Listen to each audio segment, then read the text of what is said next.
Because I'll explain it. I don't know if you guys know what the Samson option is. It's just, I mean, if you know the story, the dude essentially goes up to the building and knocks the building down, right? The columns or whatever, self-sacrifice or whatever. Kind of like, if you don't have it my way, then we have it no one's way. That's why it's called the Samson option. So in today's terms, that translates to nukes, right? And well, you know what country, not even a country, a thing, does not like it and assassinates American presidents when they don't want to play along.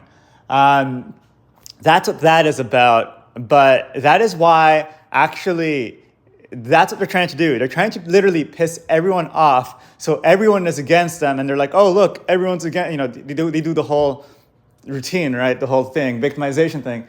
And they're like, well, we've got no other option. I guess the only choice we have is to tear down the entire earth. So that's where the Samson option, that whole thing comes from. And that's why the solution is actually to cut them off completely, emotionally, resources, culturally. So they're irrelevant. So if they end up, so that's what they want. They want an excuse to blow us all up. So we don't give that to them. The best thing we can do is ignore them entirely. And when they realize, hey, nobody wants to play with me and at recess, well, they can go home and they can go cut themselves. And eventually, instead of nuking us, they nuke themselves. So I actually see the Samson option as a self-destruct option.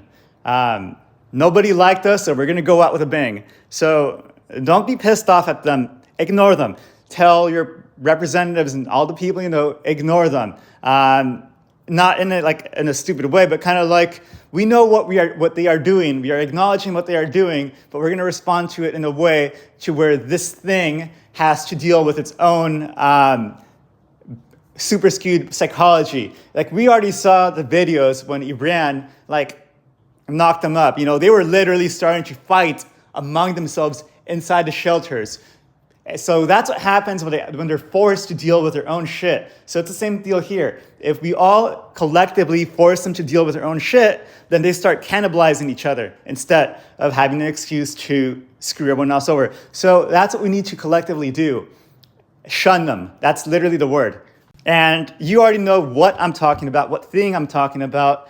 It that shall not be named is actually a very good way to put it. You see one on the street? No service, ignore them. Don't get pissed off. Just walk away. Turn your back. Just like they turned their back on their military photographs, on their official military photographs, that is exactly what the world needs to do to them.